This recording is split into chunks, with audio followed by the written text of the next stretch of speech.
Well, hospitality is a big theme today. You ever go into a coffee shop and an employee smiles and gives you a genuinely warm greeting? Doesn't the coffee already taste good even though you haven't even ordered? Conversely, you ever go to a work meeting, a party, or some other gathering and you're awkwardly standing there? Maybe you're not important enough to garner attention. You start thinking, why did I even show up here? We all know that feeling, and it's not a good one.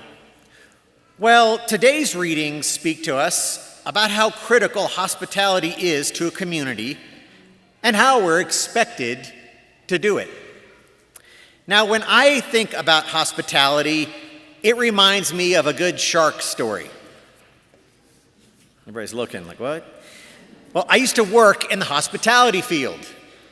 So one job I had was at a unique rest and relaxation beach resort for military people in Hawaii.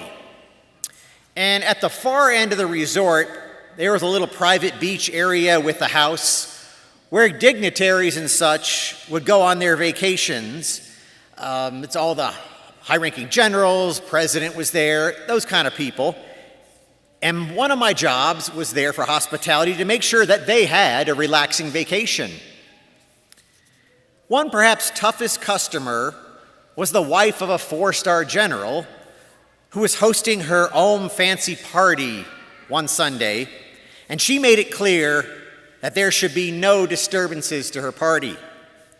She loved things very dressed up and proper and was very hard to please. And we were always on eggshells when she was there, figuring, oh my goodness, we're going to slip up and get fired. Well, to get to the point, it's Sunday, and we also lived right there as the hosts. And I'm out with my 2-year-old, who is very messily devouring an ice cream. She's got it everywhere. And all of a sudden, I get a call from the lifeguard tower that they were closing the beach for a shark, and that shark was moving right towards a distinguished visitor area, and there were some people on kayaks and in the water who might be in danger. No way did I want anything to do with disrupting that dinner party. I'm going to get fired like that. I'm also not ready for the moment. I've got a grubby 2-year-old coated with chocolate ice cream who's also very bubbly from a nice sugar rush. Well, the lifeguard tells me, hey, this is pretty urgent. You going to do anything about it? And I was like, did the shark really look that hungry, or can this wait? Well, the long story short is I show up to the party to the initial horror of that lady, while a messy 2-year-old is going around saying hi to everyone. But we make sure the guests are safe, and I don't get fired. But that story points to 3 things about hospitality. 1, hospitality requires awareness and intentional action. It is good to do, even when you get nothing or feel uncomfortable doing it. And thirdly, you don't need the perfect timing or be the perfect person to do it.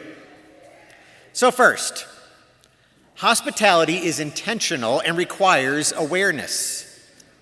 In the first reading today, the woman makes a plan to set up a room for Elisha with a bed, table, chair, and lamp. Some simple things. It's discussed as husband and wife, and they decide it's a good thing to do. Well, that required 2 things. Firstly, they had to be aware of the situation in their community. They recognized that Elisha visited frequently and that he probably would welcome having a place to stay. The second part was they intentionally did something. They had to go procure these few simple items and make a small plan. Now, here's an example in our community how a little awareness and intentionality can help us.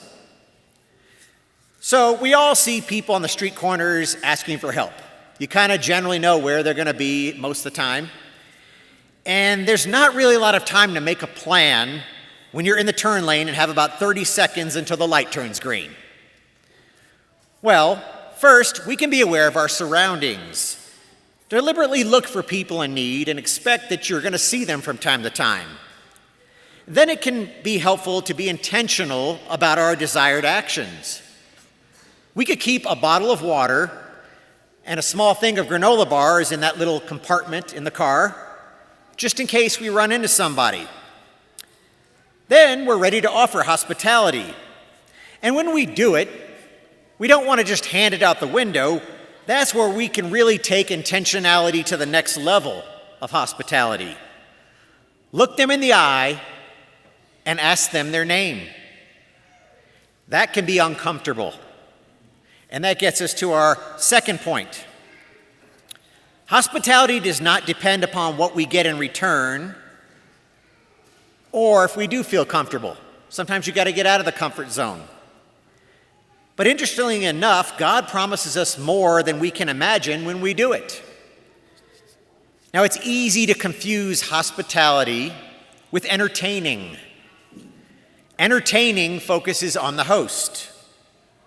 Will my food get rave reviews? What will they think of my house?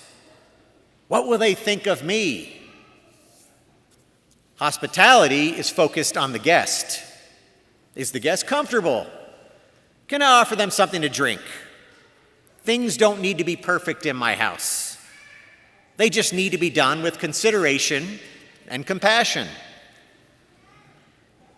And we are doing it out of love for the other person, whether they appreciate it or not.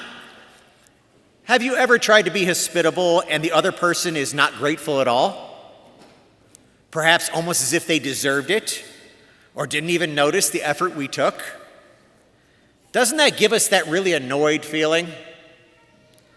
Mother Angelica once humorously said, "If it wasn't for other people, we could all be saints." Now, I know I've had trouble with that annoyed feeling, and it's not good. Because when it comes to hospitality, attitude matters. Again, we're not doing this act of service to get something, even a thank you. We're doing it because that is what Christ wants us to do. And our attitude matters. Now, maybe the person was distracted with their own worries or having a bad day. Maybe the act of service was internally appreciated, just not expressed. And who knows? Maybe they don't actually care at all. But it's our attitude and our internal motivations and change that we seek. And the real interesting thing is that when we do not expect to get something in return, that's when we also receive more than we can imagine. In today's reading, it's a woman of influence who's doing the hospitality. She's got plenty of money and power. Realistically, there's nothing Elisha could have given her that she couldn't have given herself from a material standpoint. But everyone, even those with influence and money, has something in their life that they can't fill. Because life doesn't go as planned. And in this case, she has no child, and that's the one thing money could never buy her. Jesus says in the gospel, "Whoever receives a prophet because he is a prophet will receive a prophet's reward. And whoever receives a righteous man because he is a righteous man will receive a righteous man's reward." Even though she did not do her hospitality for Elisha with an expectation, the woman is given a reward far greater than anything she could have imagined. So on to our last point here. Hospitality can be simple, and we don't have to be the perfect people or wait for the perfect time.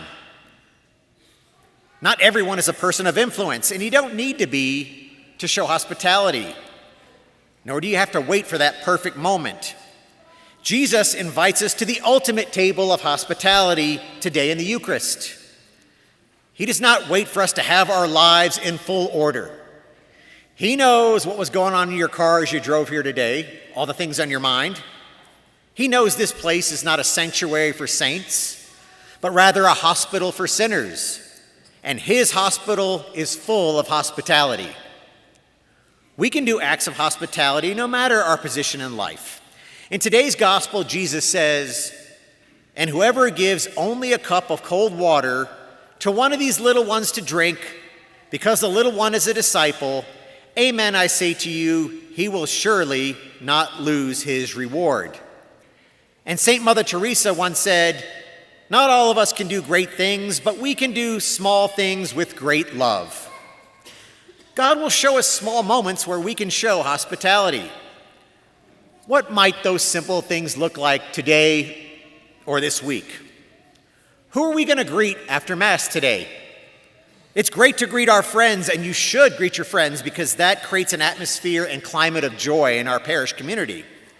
But how about just one person you don't know? Now, there's donuts today after Mass if you didn't see the sign.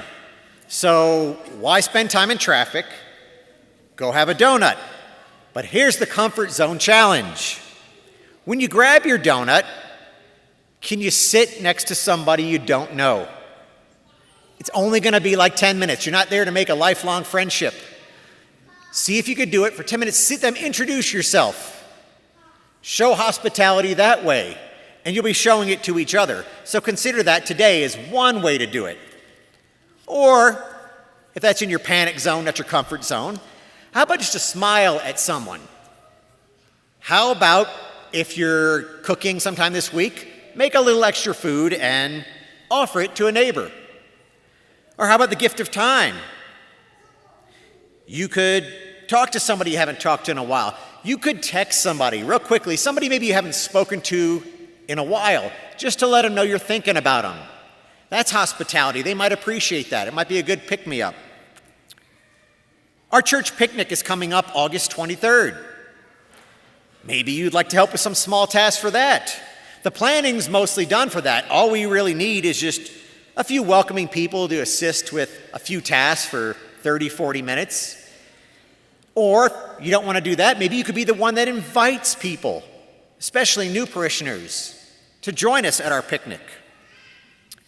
Whatever you choose to do this week, today, next month, the biggest thing is to do it with love in our hearts. Do it with a good attitude. Our psalm today says, "Forever I will sing the goodness of the Lord." And what sings that song better than loving our neighbor and showing hospitality just as Christ wants?